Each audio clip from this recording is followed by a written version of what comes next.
Governments should not use taxpayer cash to rescue fossil fuel companies and carbon-intensive industries, but should devote economic rescue packages for the coronavirus crisis to businesses that cut greenhouse gas emissions and create green jobs, the UN Secretary-General has urged. Here's a summary of the article. Governments should not use taxpayer cash to rescue fossil fuel companies and carbon-intensive industries, but devote economic rescue packages for the coronavirus crisis to businesses that cut greenhouse gas emissions and create green jobs, the UN Secretary-General has urged. Where taxpayers' money is used to rescue businesses, it must be creating green jobs and sustainable and inclusive growth, said Antonio Guterres, speaking at the Petersburg Climate Dialogue, a virtual meeting of more than 30 governments on the climate crisis which concluded on Tuesday. There will be a difficult debate about the allocation of funds. But it is important that recovery programs always keep an eye on the climate. We must not sideline climate, but invest in climate technologies. Dominic Raab, the UK's Foreign Secretary, said, "It will be the duty of every responsible government to see that our economies are revived and rebuilt in a way that will stand the test of time.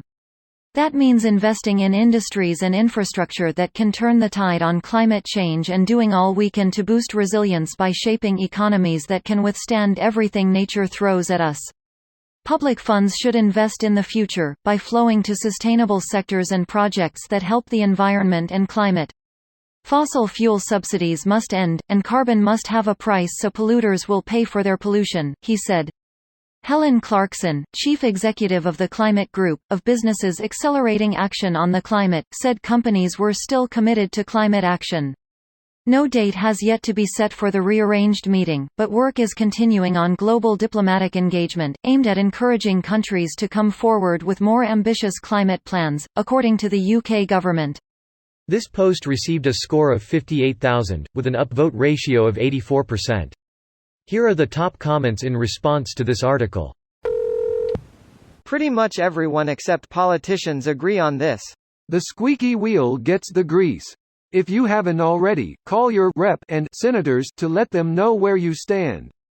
97% of Congress is swayed by contact from constituents. Yes, just so they can be completely ignored by Mitch McConnell, whom will ignore any bill with anything remotely like this in it. Currently he's refusing to pass any additional funding bills unless it removes liability from businesses for its employees and customers getting sick. What a lovely combination of opening up too early and providing businesses no incentive to provide a safe environment. McConnell has done more damage to our country than any three other traitors I can think of. Trump gets a lot of flack for being, well, you know, Trump. But Mitch McConnell has possibly permanently changed how the three branches of government function to maximize partisan power. He's a horrible, horrible human. Look up how his personal history. He's a real-life player in the house of cards. No underlying belief system besides grabbing power. Any party platform is just window dressing. Just wait until he starts getting all the judges he wants right now while everyone is worrying about COVID-19.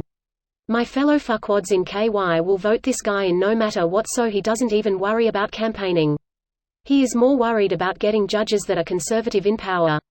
Boys and girls, I don't want to live in a United States where the right-wing Christian authority high morale compass folks making all of our laws, but the longer McConnell is on office the closer we get to that type of country.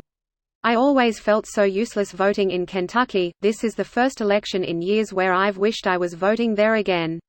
I'd love to get McGrath into the Senate over Mitch. Voting Bevin out gives some hope until you realize Bevin was considered the absolute worst governor in all the United States and was a complete idiot and an asshore at that, and was extremely disliked, and he barely lost to Beshear. Which is proving to be the best darn thing KY did in regards to COVID-19, because holy hell, what our state would like right now with Mitch, Rand, and the other douche-nozzle, and then Bevin on top of that trio of idiots, and we would be so bad off.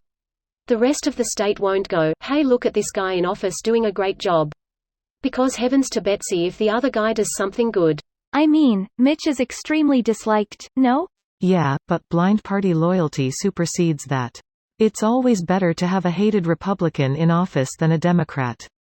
Look at what happened with known pedophile Roy Moore in Alabama. The fact he is a Republican is more important than anything else, and he barely lost that 2017 special election. This video was automatically created by Reddit to speech. The article and comments in this video were selected from Reddit according to their upvotes, and any paraphrasing was performed by smmry.com, without any human intervention.